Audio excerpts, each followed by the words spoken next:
Bien, bonjour à tous. Pour une fois, je ne vais pas vous parler de jurisprudence, mais d'une réforme légale d'importance qui est entrée en vigueur le 1er octobre dernier. C'est la réforme du droit des contrats.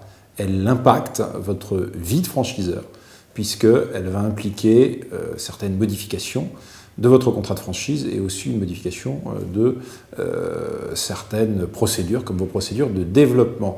Alors, à travers une série de reportages, je me propose de vous faire découvrir en pratique le droit des obligations.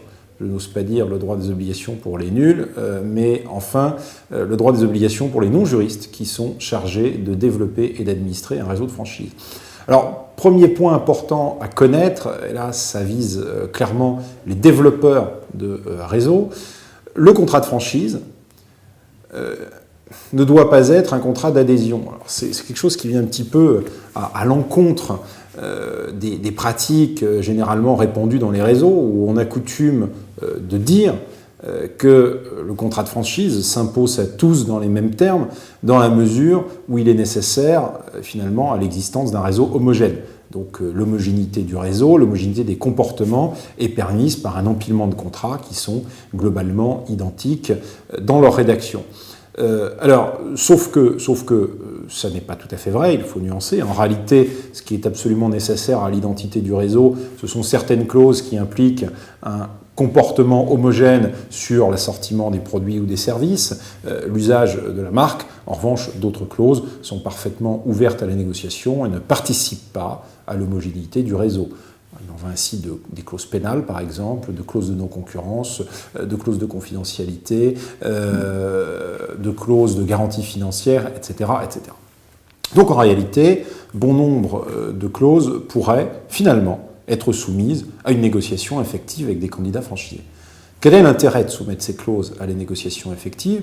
Eh bien, c'est de ne pas encourir, au regard des nouveaux textes régissant le droit des contrats, la qualification de contrat d'adhésion. Qu'est-ce que c'est que le contrat d'adhésion ? C'est le contrat dont les conditions générales sont soustraites à la négociation. Alors pourquoi ? Parce que dans le cadre d'un contrat d'adhésion, désormais, le juge de droit commun peut contrôler si les droits et les obligations des parties sont entachés d'un déséquilibre significatif. Et il peut réputer non écrite la clause. Les contrats de franchise étaient déjà soumis au contrôle du déséquilibre significatif, mais dans le cadre du prisme des pratiques restrictives de concurrence de l'article 442.6 du Code de commerce, et dans ce cadre-là, le juge ne pouvait pas réputer non écrite une clause, il pouvait simplement accorder des dommages et intérêts en réparation du préjudice subi du fait du déséquilibre significatif.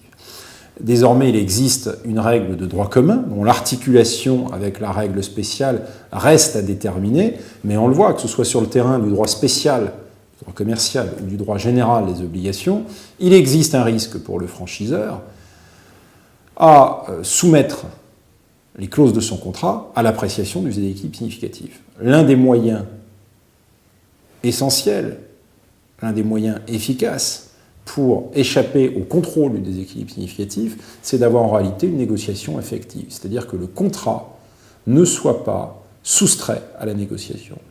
Dès lors, il serait opportun que les franchiseurs s'interrogent sur l'intérêt d'attirer l'attention des candidats franchisés sur la possibilité de négocier ce contrat, en se faisant assister d'un conseil, et négocier effectivement un certain nombre de clauses du contrat qui, bien entendu, ne participent pas de la dénaturation du réseau.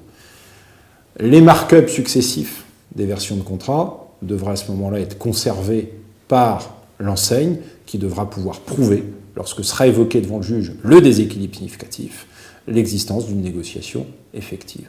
Voilà donc un axe de réflexion sur les enseignes. Nous sommes bien entendu en train de développer une réflexion prospective avec tous nos clients sur ce sujet qui sera, croyez-moi, je ne pense pas me tromper, d'importance dans les années à venir.